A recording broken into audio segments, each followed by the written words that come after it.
Salve sama saudara para sahabat segenap keluarga yang dicintai Tuhan. Salam damai sejahtera dan penuh sukacita untuk kita semua. Semoga kita semua tetap sehat dan selalu bersukacita. Kita berjumpa lagi dalam Renungan Lentera Jiwa bersama saya, Romo Stefanus Turibus Rahmat PR Lentera Jiwa. Cahaya yang menerangi mata jiwa, mata batin dan mata iman kita. Cahaya yang menerangi perjalanan hidup kita.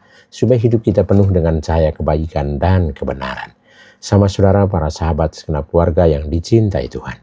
Dalam Renungan Lentera Jiwa kali ini saya mengajak kita semua untuk mendengarkan merenungkan tentang izinkan Tuhan yang menuntun.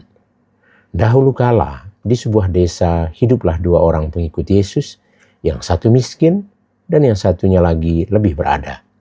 Suatu hari orang yang miskin itu berkata kepada temannya yang lebih berada bahwa ia akan pergi ke sebuah negeri untuk belajar memperdalam ilmu. Setengah mengejek, temannya berkata, "Kamu tidak usah berangan-angan. Pergi ke negeri seberang itu tidaklah mudah karena butuh uang yang banyak. Lagi pula kamu belum pernah keluar dari desa kecil kita ini." Orang yang miskin pun menjawab, "Aku akan membawa sebuah cangkir untuk menampung air dan sebuah piring untuk menampung nasi dan itu sudah cukup bagiku." "Itu semua omong kosong, kamu mimpi," jawab temannya yang lebih berada itu. 2 tahun kemudian si miskin kembali setelah berhasil mewujudkan semua impiannya. Mendengar si miskin telah berhasil, temannya menjadi sangat malu karena sampai saat itu hidupnya masih seperti dulu. Tidak ada perubahan dan kemajuan sedikit pun. Napoleon Hill berkata, ketika Anda mengambil satu keputusan, berusahalah secepatnya untuk mewujudkannya. Sekecil apapun langkah yang Anda ambil, itu akan cukup menjadi pemicu semangat Anda. Angan-angan dan perencanaan besar akan tetap menjadi angan-angan jika kita tidak segera mewujudkannya.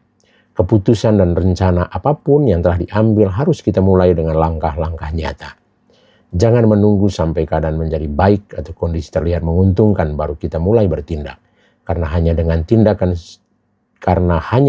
tindakan sebuah impian akan menjadi kenyataan. Abraham tidak akan pernah merasakan perbuatan-perbuatan Allah yang dahsyat dan ajaib kalau ia tidak mengambil keputusan untuk meninggalkan negerinya. Kitab Amsal bab 14 ayat 3 menasihati kita bahwa dalam setiap jerih payah ada keuntungan, tetapi kata-kata belaka mendatangkan kekurangan saja. Mengapa sampai saat ini kita belum melihat suatu perubahan di dalam pekerjaan maupun pelayanan kita?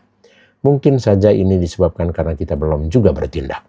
Program-program pelayanan maupun ide-ide yang bagus untuk pekerjaan kita tidak ada gunanya kalau kita hanya merancangkan dan membicarakannya saja.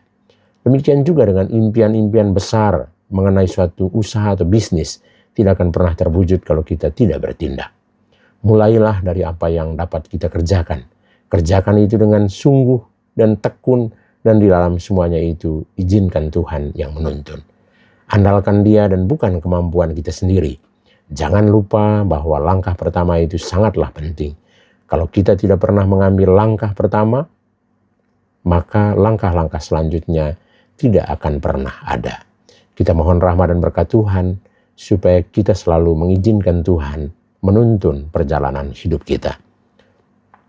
Tuhan Yesus Kristus, berikanlah kami keberanian untuk bertindak dan mewujudkan mimpi-mimpi kami. Kami percaya bersamamu selalu ada jalan keluar menuju kesuksesan dalam hidup kami. Tuhan memberkati kita semua. Amin.